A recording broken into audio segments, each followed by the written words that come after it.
गृह मंत्रालय ने आपदा प्रबंधन अधिनियम के अंतर्गत इंटर मिनिस्टीरियल सेंट्रल टीम्स का गठन किया था, जिन्होंने अलग-अलग राज्यों और जिलों में पहुंचकर अपना कार्य प्रारंभ कर दिया है। आज मैं आपके साथ गुजरात में जो 2 टीम्स अहमदाबाद और सूरत गई हैं, उनका फीडबैक साझा करूंगी। सूरत में आईएमसीटी ने पाया कि प्रशासन आधुनिक तकनीकों का उपयोग करके केसेस की पहचान और ट्रैकिंग कर रही है। प्राइवेट और सरकारी अस्पतालों और शहरी स्वास्थ्य केंद्रों का data, door to door survey, active surveillance, Gemini mobile app इत्यादि का डेटा जीआईएस मैप पर प्लॉट करके इसकी डिटेल्ड एनालिसिस कर रही है, जिससे कि आगे की कार्यवाही तय कर सके। आईएमसीटी ने पाया कि प्रशासन एक्सटेंसिव टेस्टिंग कर रही है, जिससे कि कोविड प्लस केसेस की पहचान आरंभिक चरण ही में हो जाए। सूरत नगर निगम का वॉर रूम और एक स्पेशल टीम ऑफ डॉक्टर्स इसी काम में जुटे हुए हैं। आईएमसीटी ने hospitals, containment zones, testing facilities इत्यादि का भी दौरा किया। उन्होंने पाया कि अधिकांशतः लॉकडाउन के नियमों का पालन हो रहा है। पुलिस नाकाबंदी और पिकेट्स के अलावा मॉडर्न टेक्नोलॉजी जैसे कि ड्रोन्स और सीसीटीवी का भी प्रयोग कर रही है, जिससे कि लॉकडाउन का अनुपालन हो। परंतु कुछ अंदरूनी गलियों में लॉकडाउन का नियमों का उल्लंघन ना हो, इसके लिए उन्होंने प्रशासन को सुझाव दिया कि और सख्त कदम उठाने की जरूरत है। सूरत में प्रवासी श्रमिकों के लिए प्रशासन, एनजीओज और इंडस्ट्रीज ने मिलकर फूड पैकेट्स और राशन किट्स का इंतजाम किया है। यह प्रशंसनीय है कि वितरण के समय सभी सोशल डिस्टेंसिंग के प्रोटोकॉल का बहुत अच्छी तरह अनुपालन करते हैं।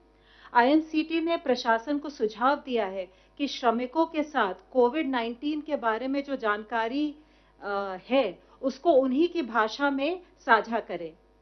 आईएमसीटी ने प्रशासन के साथ, जनप्रतिनिधियों के साथ, इंडस्ट्री एसोसिएशन के साथ भी विचार विमर्श किया है, खासकर टेक्सटाइल और डायमंड इंडस्ट्रीज जो श्रमिकों का मेजर सोर्स ऑफ एम्प्लॉयमेंट है। ज्यादातर श्रमिकों को पिछले महीने की तनख्वाह प्राप्त हो चुकी है। आईएमसीटी ने प्रशासन को सुझाव दिया है कि भविष्य में क्या कदम उठाए जाएं, इसके बारे में भी वो योजना बनाएं। जो हमारी आईएमसीटी अहमदाबाद गई है, उसने वहां पे हॉस्पिटल का, केयर सेंटर का, ब्लड डोनेशन कैंप का, शेल्टर होम्स का, प्राइमरी हेल्थ सेंटर इत्यादि का दौरा किया है। उन्होंने जो हाईवेज पर चेक पॉइंट्स लगे हुए हैं और जो क्वारंटाइन क्लस्टर्स के एंट्री पॉइंट्स हैं, उनका भी मुआयना किया। उन्होंने पाया कि क्वारंटाइन क्लस्टर्स के जो एंट्री पॉइंट्स हैं, उसमें पुलिस और मेडिकल टीम्स की जॉइंट व्यवस्था है। टीम ने विभिन्न स्टेक होल्डर्स के साथ भी विचार विमर्श किया। सिविल हॉस्पिटल के विजिट के दौरान उन्होंने पेशेंट्स के रिश्तेदारों के साथ बातचीत की। अस्पताल की सुविधाएं संतोषजनक पाई गई। मरीजों के रिश्तेदारों ने भी उन्हें बताया कि वे सुविधाओं से संतुष्ट हैं। उन्होंने केयर सेंटर का भी दौरा किया और पाया कि वहां पे पर्याप्त क्षमता है और जिन मरीजों में कोविड के लक्षण दिखाई पड़ते हैं, आवश्यकता पड़ने पर डेडिकेटेड कोविड हॉस्पिटल में पहुंचाने की उनके पास अच्छी व्यवस्था है। अभी तक 19-20 मरीजों को वहां पे शिफ्ट किया गया है। यहाँ भी सुविधाएं संतोषजनक है। टीम ने पाया कि जो इंडियन रेड क्रॉस सोसाइटी ने पुलिस और प्रशासन के साथ मिलकर जो रक्तदान शिविर का आयोजन किया था, वहां भी सोशल डिस्टेंसिंग इत्यादि का पालन हो रहा है। सर्वेलेंस और वल्नरेबल पॉपुलेशन की पहचान के लिए प्रशासन ने काफी कदम उठाए हैं। उन्होंने हाउस टू हाउस सर्वे किया है, इलेक्टोरल रोल का डेटा यूज किया, प्रोजेक्ट लाइफलाइन का डेटा, निक्षय का डेटा, टेको प्लस डेटा इत्यादि के माध्यम से उन्होंने वल्नरेबल लोगों की पहचान की है और उनकी टेस्टिंग चल रही है। प्राइमरी हेल्थ सेंटर के कैंप में उन्होंने एक मोबाइल टेस्टिंग वैन को भी देखा, जिसको लोकल री इंजीनियरिंग से बनाया गया है और ये काफी लाभदायक सिद्ध हुई है और मेडिकल टीम के लिए भी सुरक्षित है। आईएमसीटी ने सुझाव दिया है कि राज्य सरकार केंद्रीय सरकार की सहायता लेकर सरदार वल्लभ भाई पटेल अस्पताल में एक मल्टी डिसिप्लिनरी रिसर्च यूनिट की स्थापना करे, जहां उपकरणों की कोविड टेस्टिंग के लिए फैसिलिटीज डेवलप की जा सकती हैं। आईएमसीटी ने पाया कि लॉकडाउन का सख्ती से अनुपालन हो रहा है। पुलिस ने काफी इनोवेटिव सॉल्यूशंस यूज किए हैं, जैसे कि ड्रोन्स, और जिससे कि सोशल डिस्टेंसिंग का उल्लंघन ना हो। उन्होंने काथवाड़ा और नरोड़ा के शेल्टर होम्स का दौरा किया। चूंकि प्रशासन ने करीब ऐसे 33 शेल्टर होम्स बनाए हैं, उन्होंने ये भी सुझाव दिया कि जितने जो श्रमिक हैं उनको इस तरह 33 शेल्टर होम्स में बांटा जाए जिससे कि सोशल डिस्टेंसिंग अधिकतम हो पाए। यहाँ सारे शेल्टर होम्स में सुविधाएं अच्छी उपलब्ध थी और योगा और अन्य एंटरटेनमेंट की भी सुविधाएं थी। एक अनूठा उन्होंने प्रयोग पाया अहमदाबाद में। जो ग्रामीण एरिया है वहाँ हर ग्राम पंचायत में एक ग्राम योद्धा समिति का गठन किया गया है। ग्राम योद्धा समिति में सरपंच है, विलेज हेडमैन है, हेल्थ वर्कर है, हेड मास्टर है, तलाटी इत्यादि हैं। ये समिति जो है लॉकडाउन का पालन करते हुए गांव में राशन, सब्जी, दवाइयाँ इत्यादि को डोर स्टेप पे डिलीवर करती है। इसके अलावा वो आवाजाही पे और लॉकडाउन के नियमों के पालन पर भी नजर रखती है। आईएमसीटी का सुझाव है कि इस इनिशिएटिव को बाकी राज्यों द्वारा भी अपनाया जा सकता है। आईएमसीटी ने यह भी पाया कि जो सनंद इंडस्ट्रियल बेस है वहां पे फार्मा इंडस्ट्रीज चालू हैं और अब ऑटोमोबाइल यूनिट्स भी चालू हो गई हैं जो करीब 50% क्षमता पर काम कर रही हैं और 50,000 में से करीब 30,000 मजदूर काम पर वापस आ चुके हैं। आईएमसीटी ने वरिष्ठ अधिकारियों के साथ बैठक की और अपने सारे सुझाव उनके साथ साझा किए। हमारा पूरा विश्वास है कि केंद्र और राज्य सरकारों के संगठित प्रयासों से हम कोविड-19 के विरुद्ध जो हमारा अभियान है उसमें सफल होंगे। धन्यवाद। Health ministry representative please. पिछले एक दिन में अगर हम देखें तो देश में 1543 नए केसेज आए हैं, जिससे कि हमारे टोटल कंफर्म केसेज की संख्या अब 29,435 हो चुकी है। और अगर हम देखें कि जो हमारे केस एक्टिव मेडिकल सुपरविजन में हैं तो उनकी संख्या 21,632 है। अब तक पिछले 24 घंटे में 684 patients have been found cured, जिससे कि हमारा टोटल लोग जो क्योर हुए हैं वह संख्या 6,868 हो चुकी है।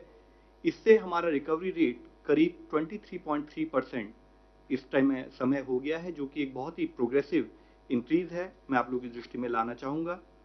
आज देश में 17 ऐसे जिले हैं जहां पर पहले केस आए थे लेकिन पिछले 28 दिनों से कोई नया केस रिपोर्ट नहीं हुआ है। इन जिलों में एक जिले की बढ़ोतरी हुई है, जैसे कि कल बताया था हमने आपको, और एक जिला ड्रॉप हुआ है, यानी कि 2 जिले ऐड हुए हैं और एक जिला ड्रॉप हुआ है।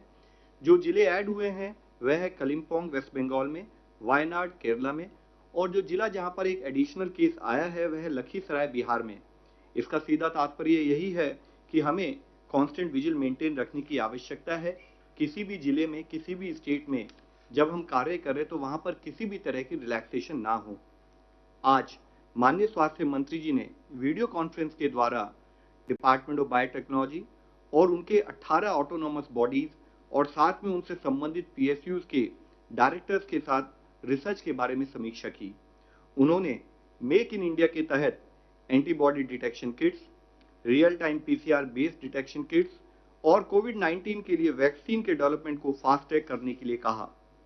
माननीय स्वास्थ्य मंत्री जी ने आज दिल्ली के लेफ्टिनेंट गवर्नर साहब, दिल्ली के स्वास्थ्य मंत्री, कॉरपोरेशन कमिश्नर्स, दिल्ली के सभी जिलों के डीएम्स और डीसीपीज, सेंट्रल और स्टेट के जितने हमारे हॉस्पिटल्स हैं उनके डायरेक्टर्स के साथ भी कोविड सर्वेलेंस के करंट स्टेटस का दिल्ली और आसपास के प्रांतों से संबंधित रिव्यू किया। स्वास्थ्य मंत्रालय ने वेरी माइल्ड या प्री सिम्टोमेटिक पेशेंट्स के लिए होम आइसोलेशन पर दिशा निर्देश जारी किए हैं। जिन पेशेंट्स के पास सेल्फ आइसोलेशन के लिए उनके रेजिडेंस पर रिक्विजिट फैसिलिटी है, उनके पास इस होम आइसोलेशन के लिए ऑप्शन होगा। ये प्रेजेंट गाइडलाइंस जो हमने इशू की हैं, यह गाइडलाइंस 7 अप्रैल को जो हमने इससे पहले सस्पेक्टेड और कंफर्म केसेस को मैनेज करने से संबंधित गाइडलाइन थी, उनके एडिशन में है। होम आइसोलेशन की जो गाइडलाइंस हैं, इसमें कुछ एलिजिबिलिटी कंडीशंस हैं, जैसे कि पेशेंट को सेल्फ आइसोलेशन पर एक अंडरटेकिंग को भरना होगा। मेडिकल ऑफिसर द्वारा व्यक्ति को क्लिनिकली या तो वेरी माइल्ड केस या प्री सिम्टोमेटिक केस डायग्नोस करना होगा। उन्हें मोबाइल पर आरोग्य सेतु एप्लीकेशन को डाउनलोड करते हुए उसको निरंतर उपयोग करना होगा। उनके पास सेल्फ आइसोलेशन के लिए और उनके फैमिली कॉन्टैक्ट्स को प्रॉपर क्वारंटाइन करने के लिए रिक्वायर्ड फैसिलिटी होनी चाहिए। 24/7 बेसिस पर देखभाल करने के लिए उनके पास एक केयर गिवर अवेलेबल होना चाहिए और केयर गिवर और हॉस्पिटल के बीच में एक प्रॉपर कम्युनिकेशन लिंक स्टैब्लिश होना चाहिए। केयर गिवर और उनके जितने भी क्लोज कॉन्टैक्ट हैं उनको हाइड्रोक्सिल क्लोरोक्विन प्रोफाइलैक्सिस के रूप में लेना होगा। पेशेंट अपनी हेल्थ को मॉनिटर करने के लिए एग्री करें और डिस्ट्रिक्ट सर्विलेंस ऑफिसर को अपने हेल्थ स्टेटस के बारे में रेगुलरली इन्फॉर्म करते रहें। उनको तुरंत मेडिकल अटेंशन लेनी चाहिए इन केस कि अगर उनको ब्रीदिंग डिफिकल्टी या चेस्ट में कोई पेन या प्रेशर हो या लिप या फेस पर कोई ब्लूइश डिस्कलरेशन डेवलप हो या कोई ट्रीटिंग मेडिकल ऑफिसर की एडवाइस हो तो वो अपने होम आइसोलेशन से निकलकर रिक्वायर्ड हेल्थ फैसिलिटी में जाएं। होम आइसोलेशन जब तक कि क्लिनिकल सिम्टम रिजॉल्व ना हो जाए या साथ में टेस्टिंग के द्वारा वह पेशेंट नेगेटिव ना पाया जाए तब तक कंटिन्यू करना होगा। इसके लिए बहुत जरूरी है कि पेशेंट जब अपने घर पर रहें तो पेशेंट हर समय ट्रिपल लेयर मेडिकल मास्क का उपयोग करे, एक आइडेंटिफाइड रूम में ही रहें और घर के अन्य लोगों से दूर रहें, विशेषकर बुजुर्गों से या उन लोगों से जिनको कोई मॉर्बिड कंडीशन है जैसे हाइपरटेंशन, कार्डियोवास्कुलर डिजीज या रीनल डिजीज एक्सेट्रा। वह घर के अन्य लोगों से कोई अपना पर्सनल आइटम शेयर न करें और जिन सरफेसेस पर हम ज्यादातर टच करते रहते हैं उनको रेगुलरली क्लीन करते रहें। साथ ही जैसे कि अभी कहा है कि उनको ध्यान रखने के लिए एक केयर गिवर होना चाहिए। वह केयर गिवर भी जब उनकी देखभाल करे तब एक ट्रिपल लेयर मास्क का इस्तेमाल करे। पेशेंट के बॉडी फ्लूइड के साथ उस केयर गिवर का कोई डायरेक्ट कांटेक्ट ना हो, विशेष रूप से ओरल या रेस्पिरेटरी सिक्रीशन, और पेशेंट को संभालते समय केयर गिवर को डिस्पोजेबल ग्लव्स का उपयोग करना चाहिए। पेशेंट द्वारा उपयोग की गई सरफेसेस, कपड़े या लिनन की सफाई या हैंडलिंग करते समय भी ट्रिपल लेयर मास्क या डिस्पोजेबल ग्लव्स का उपयोग होना चाहिए। केयर गिवर और जो भी क्लोज कॉन्टैक्ट्स हैं वह भी अपना टेम्परेचर स्क्रीनिंग करते रहें और कोई भी ऐसा इशू आए जिसमें कि उनको कोई सिम्टम दिखते हैं तो उनको हमेशा सर्विलेंस ऑफिसर की दृष्टि में लाना पड़ेगा। इसके साथ ही आज मैं आप सब लोगों को एक मुख्य विषय के बारे में भी अवगत करना चाहूंगा। I would like to mention about the plasma therapy for COVID-19 which has been talked about of late। इस पर काफी चर्चा हो रही है। In this regard, let me clarify that ICMR has already stated very clearly that currently there are no approved therapies for COVID-19 including plasma therapy। मैं फिर से आप लोगों की दृष्टि में लाना चाहूंगा कि COVID-19 के लिए आज देश में क्या दुनिया भर में भी कोई अप्रूव्ड थेरेपी नहीं है। And plasma therapy is one of the therapy which is being experimented with.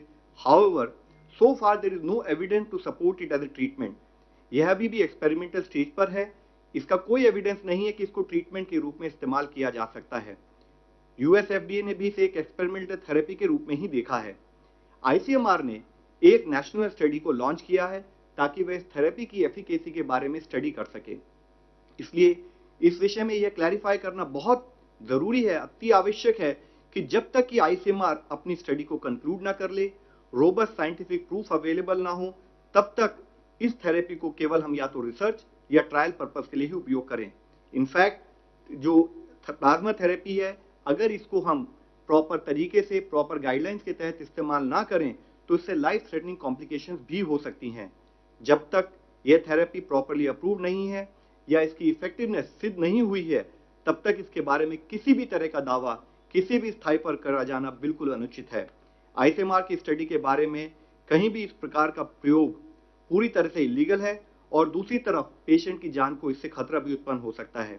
इस संबंध में आईसीएमआर ने डिटेल्ड गाइडलाइंस पहले से ही जारी भी की हुई हैं। साथ ही मैं आप लोगों की दृष्टि में एक पॉजिटिव न्यूज ये भी लाना चाहूंगा कि अगर हम दुनिया के 20 देश जहां पर कि अब तक मैक्सिमम केसेस WHO के रिकॉर्ड के हिसाब से अभी तक आए हैं, उनको अगर हम नोट करें तो उनकी पॉपुलेशन, उनकी जनसंख्या करीब हमारे देश की जनसंख्या के बराबर होती है। मैं ये कहना चाहूंगा कि हमारे देश की जनसंख्या इतनी ज्यादा है कि हम कई देशों के समान हमारे देशों की जनसंख्या है। और कल का अगर हम WHO का डेटा देखें तो हम पाते हैं कि अगर हम उन 20 देशों में आए हुए कंफर्म केसेस की संख्या लें और अपने देश की कंफर्म केसेस की संख्या लें तो हम पाते हैं कि इंडिया में उन देशों के मुकाबले 1/84, यानी कि उन देशों में इंडिया में जितने केसेस रिपोर्ट हुए हैं उससे 84 गुना ज्यादा केसेस रिपोर्ट हुए हैं। इसी तरह से अगर हम डेथ की संख्या भी देखें तो हम पाते हैं कि इन 20 देशों में जितनी डेथ रिपोर्ट हुई हैं उससे इंडिया में 1/200 टाइम्स, यानी कि उन देशों में इंडिया में जितनी डेथ रिपोर्ट हुई हैं उससे 200 गुना डेथ ज्यादा रिपोर्ट हुई हैं। यूं तो ये हम सबको पता है कि हमारे लिए, देश के लिए हर केस, हर डेथ दुखद है, लेकिन फिर भी अगर हम दूसरे देशों के कंपैरिजन में कुछ अच्छा कर पा रहे हैं तो उसके पीछे मुख्य एफर्ट देश के लेवल पर की गई प्रोएक्टिव, प्रीएम्प्टिव और ग्रेडेड अप्रोच है, और देश का हर लेवल पर जो सिपाही के रूप में हमारे स्टेट के साथ जो कोऑर्डिनेशन रहा है वह एक बहुत एफर्ट है। और उससे भी सबसे ज्यादा धन्यवाद के पात्र हैं हमारे देश के वो नागरिक जो लॉकडाउन को स्ट्रिक्टली फॉलो कर रहे हैं, और वह फ्रंटलाइन वर्कर्स जो अपनी जान जोखिम में डालकर लोगों की देखभाल कर रहे हैं। लेकिन हमें ध्यान रखने की जरूरत है कि हमें अपनी जो भी रिलेटिव बेटर परफॉर्मेंस है उसको मेंटेन रखना है, क्योंकि हमारे लिए आवश्यक है कि हम प्रतिदिन एक बैटल लड़ रहे हैं, प्रतिदिन एक लड़ाई लड़ रहे हैं।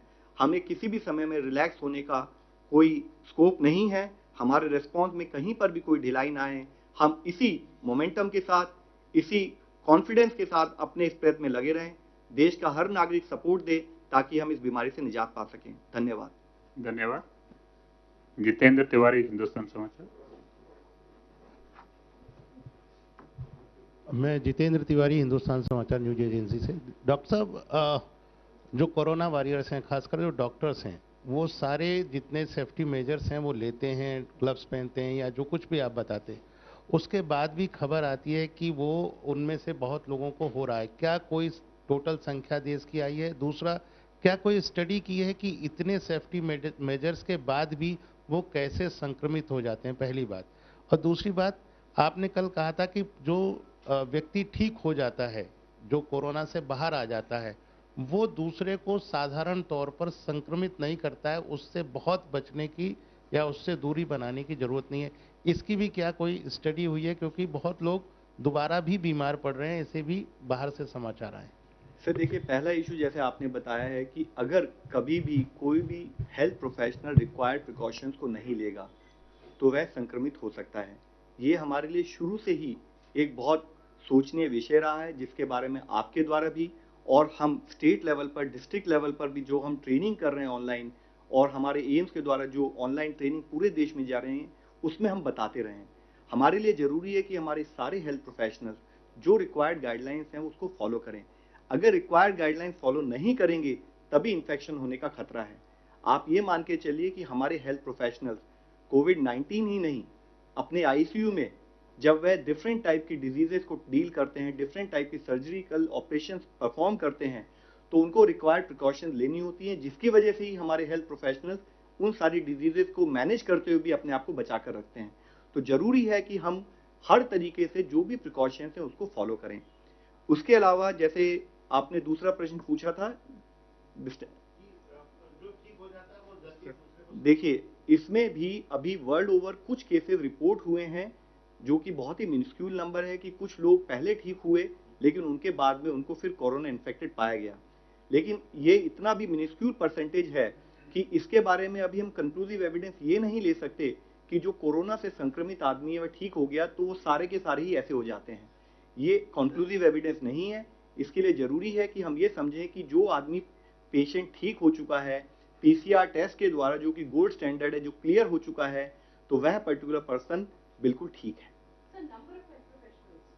मैम, इससे पहले भी कई बार हम बता चुके हैं कि हमारे यहाँ मोस्ट ऑफ द केसेस जो हेल्थ प्रोफेशनल्स के आए हैं वह पर्टिकुलर नंबर प्राइमरीली ऐसा है कि उन्होंने अपनी फैमिली मेंबर्स को या और दूसरे लोगों को संक्रमित किया है। तो दो टाइप के इन्फेक्शन पाए गए हैं। एक इन्फेक्शन पाया गया कि he may be health professional but he ended up infecting people in parties and otherwise. दूसरे टाइप के केसेस आए हैं कि जिसमें कि health professionals during health care related activities भी संक्रमित पाए गए हैं। अगेन मैं आप लोगों से फिर ये कहूंगा कि जब हम यहाँ पर आप लोगों से डिस्कस करते हैं तो हमारा मेजर फोकस हमेशा होता है कि हम आपको प्रोसेसेस के बारे में बताएं, और अगर आपको कोई detailed information in terms of absolute number चाहिए तो हम आपको बाद में प्रोवाइड करा सकते हैं। मिस्टर रविंदर जी। दो छोटे सवाल हैं। एक तो कि अगर किसी वर्क प्लेस पर, किसी संस्थान में अगर कोई कोविड-19 पॉजिटिव हो जाता है तो क्या उस पूरे संस्थान को, वर्क प्लेस को सील कर दिया जाएगा, कंटेनमेंट जोन घोषित कर दिया जाएगा, या फिर उसमें कुछ रियायत मिलेगी? इस तरह कोई एडवाइजरी जारी हुआ है? और दूसरा, अगर लॉकडाउन जब हुआ उसके बाद से आज तक केसेस जो लगभग 30,000 के आसपास आए हैं।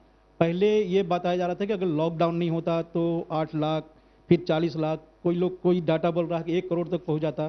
तो क्या लॉकडाउन से इसमें हमने सफलता पाई है, क्या वो सफल रहा, और आंकड़े किस हिसाब से देखते हैं? दोनों सवाल का। पहले सवाल के बारे में जैसे आपने बताया, कुछ दिनों पहले हमने इस पर डिटेल चर्चा की थी कि अगर किसी पर्टिकुलर नॉन कोविड हॉस्पिटल में भी कोई पेशेंट कोविड में पाया जाता है या पर्टिकुलर लोकेशन पर कि अगर कोई हमारा हेल्थ प्रोफेशनल उस पर्टिकुलर फैसिलिटी में इन्फेक्ट होता है, तब आप लोगों की दृष्टि में हम लाए थे कि मुख्यतः वहां पर अगर आप प्रॉपर डिसइंफेक्शन करें तो आप उस पर्टिकुलर फैसिलिटी को यूज कर सकते हैं। Same process would be applicable to all other locations कि जहां पर अगर कोई कोविड पेशेंट पाया जाता है किसी पर्टिकुलर लोकेशन में, किसी पर्टिकुलर बिल्डिंग में, रिक्वायर्ड डिसइंफेक्शन प्रोसेस को फॉलो किया जाए और उसके फॉलो करने के बाद उस बिल्डिंग को आप यूज कर सकते हैं। रिगार्डिंग लॉकडाउन, आप लोगों की दृष्टि में मैं लाना चाहूंगा कि जो हमारा मेजर फोकस रहा है कि हम ये इंश्योर करें कि अगर कोई प्रोजेक्शन की जाए तो प्रोजेक्शन के पीछे मुख्य अंश ये होता है कि हम ये मालूम करते हैं, ये देखते हैं कि डेटा के हिसाब से कि हमारा आज का present growth rate of cases क्या है, और अगर हमारा वो present growth rate of cases है और हम उसी समान गति से आगे बढ़ते रहें तो हम कितने केसेस तक पहुंच रहे हैं, जो कि एक प्रोजेक्शन होती है। फिर हमारा दूसरा एफर्ट होता है कि अगर हम इस गति को कम करें तो उसके लिए हमें क्या क्या कार्य प्रणाली उसको फॉलो करना चाहिए। तो जैसे कि चाहे हम लॉकडाउन की बात करें, फिजिकल डिस्टेंसिंग के प्रमोशन की बात करें, साथ ही कंटेनमेंट एक्टिविटीज की बात करें, उसके द्वारा हम उस गति को भी धीमा करने का प्रयत्न करते हैं। और जिसके तहत ही आप पाते हैं कि हम लोगों ने आपको डेटा के द्वारा इससे पहले भी बताया है कि अगर कोई एक प्रोजेक्शन की गई हमारे लेवल पर उससे भी कम केसेस पाए गए। एक उदाहरण के रूप में मैं आपको बताना चाहूंगा कि अगर हमारा डबलिंग रेट यानी कि जितने दिनों में केसेस डबल होते हैं, लॉकडाउन से पहले करीब 3.4 के करीब जो होवर कर रहा था, आज वह करीब 10.2 है। यानी कि पहले 3-3.25 दिनों में जो केसेस डबल हो रहे थे, आज वो 10 दिन में डबल हो रहे हैं। एंड इसका मुख्य कारण जो हमेशा एफर्ट रहा है कि कैसे कंटेनमेंट पर फोकस करें, कैसे हम फिजिकल डिस्टेंसिंग और साथ में हम जो अपना लॉकडाउन से रिलेटेड एक्शन को कैसे इंप्लीमेंट करें। एक ऑनलाइन क्वेश्चन है, has the Agra model failed? Quarantine centers are not well functioning in Agra, so how do you rate it with your model? So let me first explain and request everyone, there is nothing called any model. There is nothing called an Agra model or nothing called a Bhilwara model, etc. What is very important for all of us to understand is what is our containment strategies. We have brought to your notice such good practices, such containment action at the field level, primarily to highlight कि वहां पर effort किए गए। लेकिन जब हमने आपको कभी भी किसी एक रिलेटिव सक्सेस के बारे में बताया तो उसके साथ ही एक और चीज हम हमेशा मुख्य रूप से आपसे कहते रहे हैं कि हम एक इन्फेक्शियस डिजीज से डील कर रहे हैं। हमारी एक दिन की चूक, हमारा एक दिन का लेस एफर्ट हमारे को उस सिचुएशन में फिर से ले जा सकता है कि हमारी जो सक्सेस है वो नॉन सक्सेस में कन्वर्ट हो जाए। तो हम आपके द्वारा एफर्ट ये करते हैं कि अगर कहीं पर अच्छा कार्य हुआ है जो कि देश की द्वारा दी गई कंटेनमेंट स्ट्रैटेजी के तहत हुआ है, उस कार्य को आपके द्वारा बताया जाए, उसके द्वारा फील्ड स्थाई पर जो हमारे वर्कर दिन रात 24 घंटे काम कर रहे हैं और अब से नहीं पिछले 3-3.5 महीने से काम कर रहे हैं, उनको भी प्रोत्साहन मिले और सब लोग मिलकर एकजुट होकर कहें कि किसी भी तरीके से हमें इस बीमारी का इस देश से निर्मूल करना है। मिस्टर SM आशिफ, इन दिनों प्लीज। जी, हमारा सवाल ये है कि किट आने के बाद से पूरे देश में अब तक कितनी जांच हुई है? सर, आईसीएमआर का डेटा मैं इस टाइम नहीं लेके आया हूँ। आईसीएमआर के जो हमारे रिप्रेजेंटेटिव आते हैं वो जनरली आपको बताते रहते हैं। हाउएवर मेरी आपसे रिक्वेस्ट है, आईसीएमआर की वेबसाइट पर डिटेल डेटा अवेलेबल है। मेरी रिक्वेस्ट है कि जब भी कभी आप मेरे से कभी भी डेटा रिलेटेड प्रश्न पूछें तो हम सारा डेटा जो रेलेवेंट डेटा अपनी वेबसाइट पर प्रोवाइड कराते हैं, तो काइंडली आप उससे भी ले सकते हैं। Mister single. मेरा सवाल ये है कि मिनिस्ट्री से जानना चाहें कि जूम मीटिंग को लेकर जो ऐप है उसको लेकर सरकार ने किस ऑफिशियल डायरेक्शन जारी की है, इस सुरक्षा को लेकर बात करता है। Ministry of electronics and information technology द्वारा एक एडवाइजरी जारी की गई थी कि how to do safe use of a particular technology, so that's available on their website. Last question, follow me India Today. My question is one about reports of what NIV has found about 10 mutations of the virus itself, one to be extremely potent, that can, efficiently apparently enter the lungs. So can you tell us a little bit more about that? And you mentioned about plasma therapy not to be treated as a treatment, but for trial and research purposes. But then there are a lot of private hospitals that used it, were not approved to do the same as well. What would you say about that? Ma'am, as far as the NIV and mutation, I would really urge key, because this is such slightly technical matter. Let a scientist, next time when we are sitting together, let him explain to you in detail. As far as the plasma therapy, I've been very emphatic. I highlighted to you that this is not a proven therapy. It is still in experimental stage. And till that, right now, even ICMR is doing it as a experiment, pan-Indian experiment, to identify and do additional understanding of this particular therapy. And till the time it is approved, no one should use it, and it will be harmful to the patient, as well as also it will be illegal. Thank you, friends. Thank you very much. Certain time has been allotted for the present conference. There is something, so please cooperate with us. Thank